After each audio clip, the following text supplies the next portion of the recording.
just big picture, generally speaking. Came in here on Tuesday, two-deep meeting, leading the week off, and talked about this football team, talked about who this football team was, Wisconsin-La Crosse.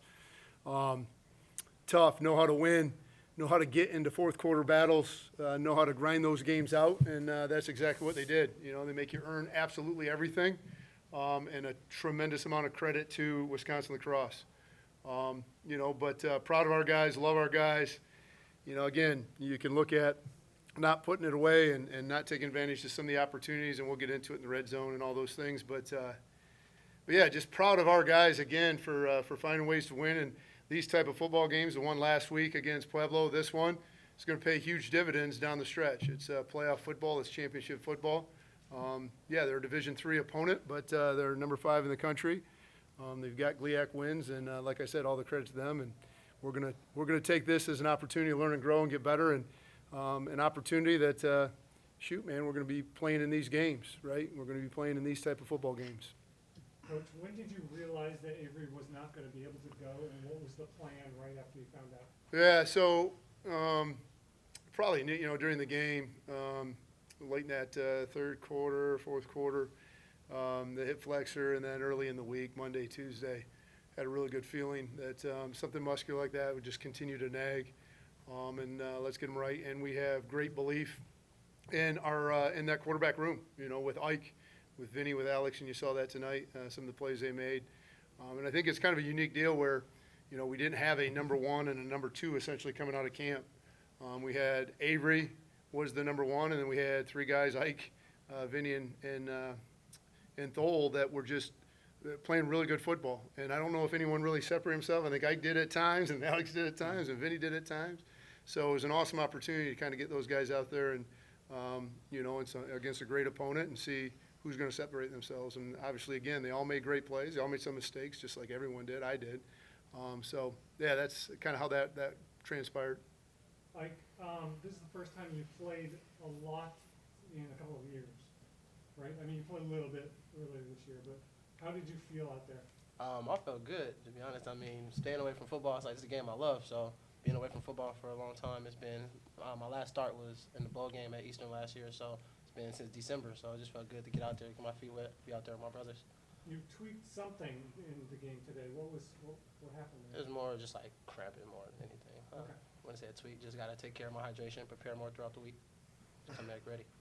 Coach, you guys have been in 3 very different game scripts. Obviously, the first game you handled it. Second game you kind of fended off a comeback, and then this one you had to like nurse a 7-point lead there. What does being in all those different types of game scripts do for your guys as they go forward? No, it's an awesome question, because I think, again, it's just how you look at it, right? That first game got guys out essentially at halftime early in the third quarter, and got 83, 84 guys playing in that football game, getting that experience, getting guys ready for the next week. Last week's game, four-quarter game at Elevation, obviously, again, fending off a comeback attempt there. And then this game, you know, it never really pulled out to that 2-3 score lead. We couldn't get the 3-score lead. So just playing different styles of football, right? But I love it early in the season because conditioning and game shape-wise, we're going to be in these football games. We try to replicate it in practice and do everything we can, but it's difficult, right? Getting in game shape. So getting in a game like this, you know, and making those plays when it matters. Obviously, Trace Hergich's punt, you know, just all those plays down the stretch mean so much to us. Every kick's a game winner, basic. So, you know, all those little things are going to, you know, pay big dividends down the road. Hey, Coach. So last week you had a hard-fought win over in Colorado, kind of plagued by penalties throughout the game. This week, another hard-fought win. Stayed out of the double-digit territory with penalties. I just wanted to know what kind of work goes into the team throughout the week to kind of fix those mistakes. Well, and we still had a few that don't, but yeah, we addressed it, took ownership of the fouls we committed a week ago, and we talked about it all week. And you know, be transparent with you, just like I was transparent with the team. There's penalties that we're okay with. You know, if they're competition penalties of aggression, going after it. But then there's penalties that you know, are maybe a little lazy or a little cheap, so to speak, right? Hitting the guy in the side or in the back, and you know, just separating those two. There's a distinct. That's not a fine line. There's a distinct line, and making sure that that we were on that correct side of the line, being aggressive, competitive as heck, all those things that Grand Valley State football is. But, yeah, we went back to work on that, and we addressed it and got a little bit better. We still got some work to do. Ian, a lot went on in the defense tonight. Talk about what the mentality is of the defense when the game's on your shoulders. Yeah, we talk about just going 1 for 1. That's kind of our motto, team motto.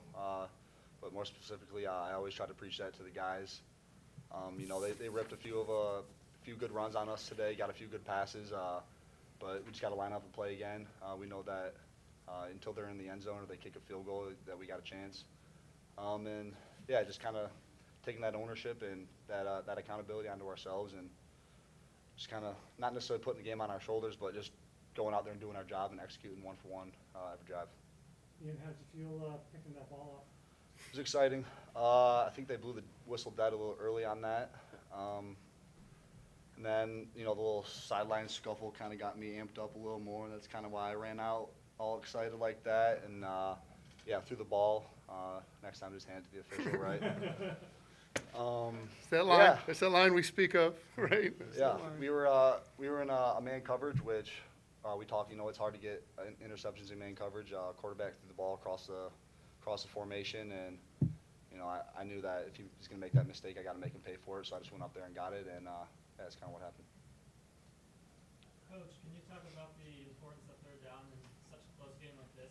We've got you at 12 for 18 on offense, and UW-La Crosse at just 3 for 10. No, it's awesome. And we talk about details of dominance and winning the clutch, and 3rd and 4th down, obviously those clutch downs. In that first drive, I think we converted 3 third and relatively longs, and we converted quite a few 3rd and longs. Then obviously getting off the field on defense. And like Ian said, I think getting them to 3rd down, we got them to 3rd down and did really, really well. As some of the 1st and 2nd down explosives that hurt us a little bit there. But, yeah, just the details of dominance for us, winning the clutch and then the red zone too, right?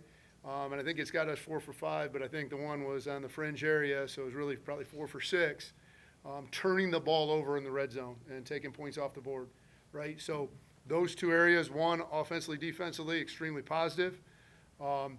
Red zone defense, extremely positive. Got the field goal kicker out there, missed a couple. We had to settle for 3 a few times, but we kicked game winners. But then we cannot turn the ball over there. We got to reserve the right to kick. Matt Basic has got a huge leg, and he can get that thing through. So we got to be able to reserve the right to kick there and not turn the ball over in those areas. So, yeah, awesome question. Like, when you were planning or preparing for this game, did you think that this team would be this good? It's college football, so coach professed it to everybody all week that it's college football. It's hard to win in college football. No matter if you win by 1 point, win by 58 like the first game, or you win by 7 like tonight. You got to grind out every win. So I don't really look into any opponent as an easy opponent. Everybody's the same to me. We're gonna prepare the same way like we did this week, like we're gonna prepare at the end of the year for the national championship. Thanks, guys. No, thank you guys for covering us. Thanks. Thank you.